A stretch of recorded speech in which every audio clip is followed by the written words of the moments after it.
संसार के जितने मनुष्य हैं ना, इनको बनाने में भगवान ने बहुत मेहनत करी है, बहुत मेहनत।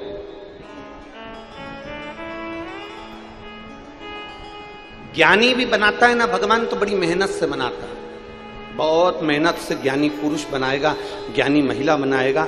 बहुत ज्ञानी अगर भगवान बना रहा है तो बहुत मेहनत से बना रहा है। अच्छा, ज्ञानी किसने बनाया? जम के बोलो, जम के बोलो, किसने बनाया? भगवान ने। ज्ञानी किसने बनाया? जम के बोलो जरा, भगवान। और बहुत मेहनत से बनाया। तो ज्ञानी को बनाने के लिए जितनी मेहनत लगती है ना, उतनी ही मेहनत भगवान को मूर्ख बनाने में भी लगती है। ज्ञानी उसी ने बनाया है, तो मूर्ख भी जम के बोलो जरा, उसी ने बनाया। अब किसी ज्ञानी व्यक्ति को तुम मूर्ख बना सकते हो क्या? बोलो बोलो, जम के बोलो जरा, नहीं। तो मूर्ख व्यक्ति को तुम ज्ञानी बना सकते हो क्या? अरे बोलो तो जम के, नहीं।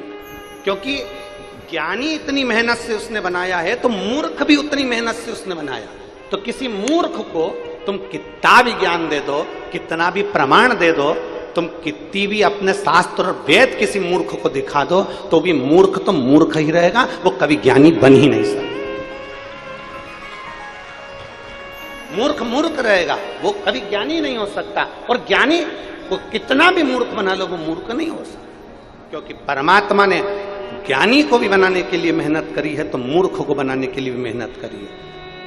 अगर एक विद्वान उसने पैदा करा है तो बड़ी मेहनत से पैदा करा है, और अगर एक मूर्ख पैदा करा है तो उसको भी बड़ी मेहनत से करा, बड़ी मेहनत। अब कई लोग यहां पर अपने अपने घरों में कई लोग बात में कह देते हैं, हमारा वो भाई तो ऐसा मूर्ख है, उसको समझा समझा के थक गए। तो क्यों समझा रहे हो?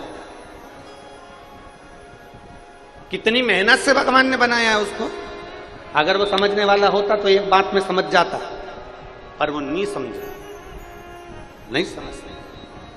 तो अब शिव कथा कर रही है, सामने वाला व्यक्ति अगर नहीं समझ रहा, सामने वाले व्यक्ति को समझाने का प्रयास किया गया, वो नहीं समझा, तो शिव महापुराण की कथा कहती है, फिर हमारा जो गायत्री परिवार है वो कहता है हम सुधरेंगे युग सुधरेगा।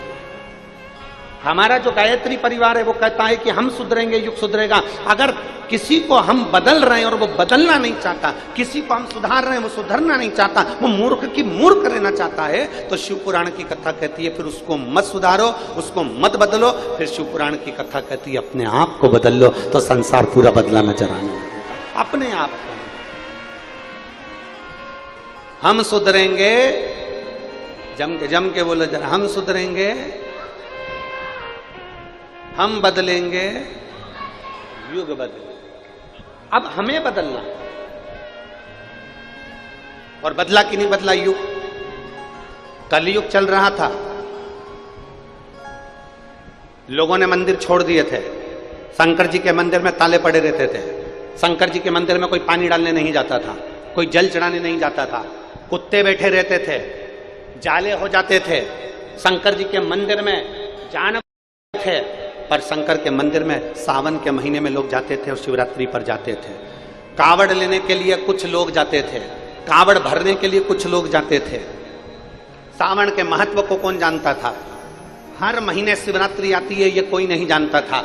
घर से जल ले जाने का क्या महत्व है, इसको कोई नहीं जानता था। शंकर जी की बेटियां कितनी हैं, इसको कोई नहीं जानता था। श्री शिवाय नमस्तुभ्यम मंत्र कैसा है, इसको कोई नहीं जानता था। पर धीरे धीरे धीरे धीरे कलयुग में ये शिव युग आकर समाहित हो गया, और ये जनमानस में शंकर की भक्ति हो। और कलयुग में शिव युग आया है, मेरे बाबा ये तेरा रचाया। ये जो भजन की लाइन है, हमारे झांसी वाले चतुर्वेदी जी हैं, शिष्य हैं, उनकी धर्म पत्नी ये भजन बनाई थी। अब तो लोगों ने इसको अपनी अपनी एल्बम में गा दिया, पर इस भजन का निर्माण झांसी वाले चतुर्वेदी जी की धर्मपत्नी ने किया था। कि कल युग में शिव युग आया है, महादेव ये तेरा रचा है। कल युग में शिव युग आया और मेरे शंभु ये तेरा रचा।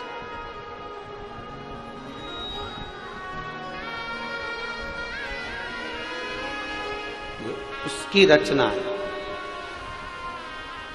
ये उसका बनाया था, ये उसने निर्मित किया।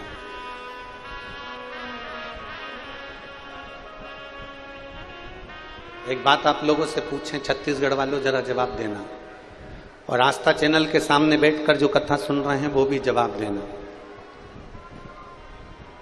जब आप शंकर जी के मंदिर में जल चढ़ाने के लिए जाते होगे, छोटे छोटे बच्चे लोटा लेकर जल चढ़ा रहे होते होंगे, आपका दिल खुश होता होगा कि नहीं होता होगा? जम के बोलो जरा, होता होगा ना कि इतने छोटे छोटे बच्चे शंकर जी के मंदिर में जा रहे हैं, इतने छोटे छोटे बच्चे शिव मंदिर में जाकर जल चढ़ा रहे हैं, इतने छोटे छोटे बच्चे भगवान की आराधना कर रहे हैं। तो ये कलयुग है कि शिव युग है? प्रसन्नता होती।